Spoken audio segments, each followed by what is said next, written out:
네, 안녕하세요. 루시나 산부인과 김창훈 원장입니다. 대부분의 임신부들은 임신 중 본인의 건강과 태아의 건강에 대한 관심이 크고 출산 후에 자신의 체형에도 신경을 쓰게 됩니다. 여기에 가장 좋은 방법으로 지속적인 운동을 추천하고 싶습니다. 그래서 오늘은 임신 중에 왜 운동을 해야 하는지를 이야기해 보겠습니다.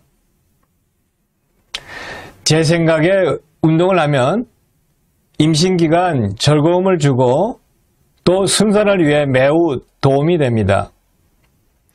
또한 태아를 위한 최고의 태교라고 생각합니다. 임신한 엄마의 몸은 태아를 성장시키기 위해 혈액량이 늘어나면서 심혈관계와 호흡 기능에 부담을 주게 됩니다. 임신 중기 이후에는 혈액량의 증가가 많아지고 태아가 성장하여 자궁이 위로 올라오면서 행경막을 압박하게 되죠. 그러면 호흡은 가빠지고 심장과 폐에 무리가 갑니다. 그래서 임신부들은 조금만 걸어도 숨이 차고 계단을 오르기가 힘이 들게 되는 거죠. 또한 자궁의 크기와 무게가 늘어나면서 허리와 다리의 하중이 증가되거든요. 그러면 요통이나 골반통이 생기게 되고 다리에는 경련이나 부종이 오게 됩니다. 이런 증상은 출산 전까지 별다른 해결 방법이 없습니다. 다만 걷기나 체조 혹은 요가 등 운동이 이를 해결하는 데 많은 도움이 됩니다. 따라서 임신 중에 나타나는 신체적인 부담을 줄이는 가장 좋은 방법은 바로 운동입니다.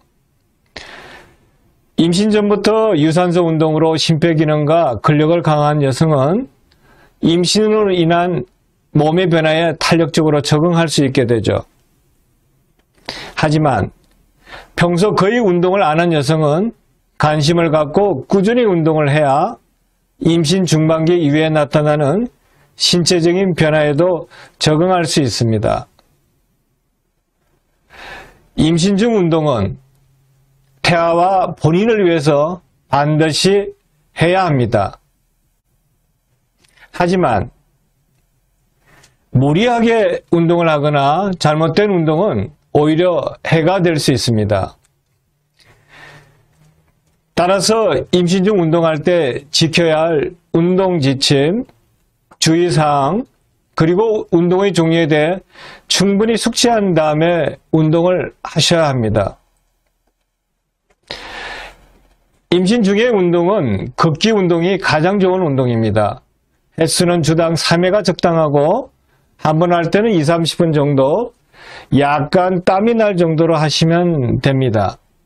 만약 운동하다가 숨이 찬다면 멈춰서야 합니다. 복부에 압력이 가해지거나 성부욕을 자극하는 운동, 그리고 균형을 잡는 운동은 하다가 넘어지면 다칠 수 있기 때문에 피해야 합니다. 예를 들면 야외에서 자전거 탈 때는 타다가 넘어지면 자궁 손상을 가져올 수 있습니다. 따라서 안전하게 실내 고정식 자전거를 타시는 것이 좋겠죠. 임신 중 운동 지침에 대한 자세한 내용은 다음 시간에 다뤄보겠습니다. 운동은 체력을 기르는 것뿐만 아니라 피로와 스트레스 해소에 도움이 됩니다. 또 운동을 할 때 분비되는 엔돌핀은 통증을 경감시키고 마음을 행복하게 해줍니다. 여기에 우울증을 예방하는 효과까지 있습니다. 특히 임신부의 경우 운동을 하면 혈액순환이 잘 돼 태아에게 충분한 산소가 공급됩니다. 또한 태아에게 영양분도 원활히 공급되기 때문에 태아의 뇌 발달과 신체 발달에 도움을 줍니다. 따라서 운동은 태교의 중요한 부분이고 임신했을 때 엄마가 아기에게 할 수 있는 최고의 태교 중 하나입니다.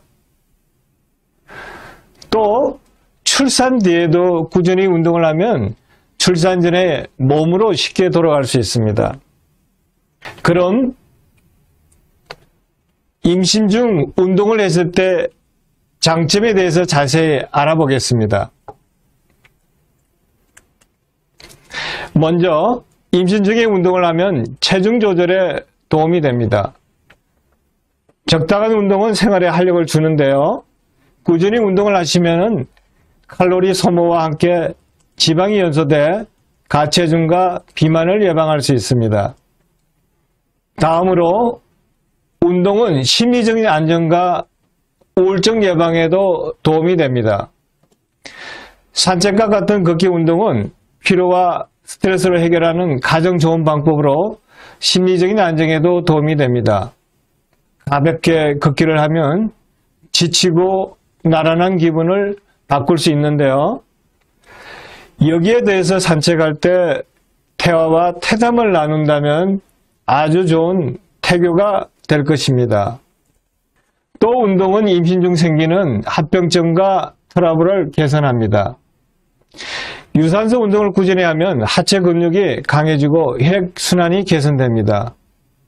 이는 요통이라든지 다리에 지가 난다든지 혹은 정맥류, 하체 부종 등의 증상을 호전시킬 수 있고요. 임신 중에 나타나는 대표적인 합병증인 임신성 당뇨라든지 고혈압, 비만의 위험을 낮춰줍니다. 다음으로 운동은 임신 중에는 태아가 커지면서 혈장량이 늘어나 심폐기능에 부담을 줍니다. 자궁이 팽창하면서 행경막이 압박을 받고요. 이로 인해 호흡이 떨어지고 조금만 움직여도 숨이 가빠집니다. 여기에 운동이 도움을 줄 수 있는데요. 운동이 상대적으로 부족한 임신부들은 꾸준히 운동하신 분보다는 상대적으로 심폐량이 적기 때문에 호흡이 가빠지게 됩니다. 하지만 꾸준히 운동을 하셨다면 심폐량이 늘어나 호흡도 편안하게 할 수 있고 분만할 때도 깊게 호흡할 수 있어서 많은 도움이 됩니다. 그리고 운동을 하면 숙면을 취할 수 있습니다. 임신 중기에 체중이 증가되고 몸이 무거워지면 숙면을 취하기가 어려운 임산부가 많은데요. 적당한 운동은 에너지를 좀 더 소비하게 하고 몸에 어느 정도 피로감을 주기 때문에 숙면에 많은 도움이 됩니다. 또 운동은 태아의 뇌와 신체 발달에 도움을 줍니다. 꾸준히 운동을 하면 태아에게 많은 산소가 공급되는데요. 뇌세포를 발달시키고 혈액순환이 개선되면서 태아의 성장을 촉진시킵니다. 다시 말해 신체 발달에도 도움이 되는 것이죠. 그리고 운동은 태아의 정서 발달에 도움이 됩니다. 임신부가 운동을 할 때 호르몬이 나오는데요. 이 호르몬이 태반을 통해 전달돼 태아의 기분을 좋게 하고 정서 발달에 도움이 됩니다. 운동은 출산에 도움이 됩니다. 유산소 및 근력 운동을 꾸준히 하면 심폐기능, 즉 호흡량이 늘어나는데요. 분만 진통 시에 깊은 호흡이 가능하기 때문에 출산에 도움이 됩니다. 또 하체의 근력이 강해지고 관절이 유연해지기 때문에 출산할 때 힘주기가 한결 수월해지고 태아가 골반을 통과하기가 더 쉬워지는 것이죠. 그리고 꾸준한 운동은 출산 뒤에 빠른 회복과 산후 비만 예방도 가능합니다. 꾸준히 운동한 임신부는 출산 후에 자연스럽게 체중이 감소되는데요. 출산 전 몸매로 쉽게 돌아가는 게 가능해서 산후 비만을 예방하는 데 도움이 됩니다. 마지막으로 운동은 건강한 생활 습관을 갖게 합니다. 비록 태아의 건강과 순산을 위해 운동을 시작했다 하더라도 출산한 뒤에도 꾸준히 운동을 하신다면 건강한 생활 습관을 가질 수 있습니다. 이처럼 운동은 태아와 임신부에게 많은 이점이 있습니다. 그렇기 때문에 운동을 해야 할지 말아야 할지 선택의 문제가 아닙니다. 반드시 하셔야 하고요. 임신 중에 자신에 맞는 올바른 운동의 종류와 방법 그리고 강도를 정해서 꾸준히 하시기를 권유드립니다. 오늘 강의는 여기서 마치겠습니다. 시청해 주신 여러분 감사합니다.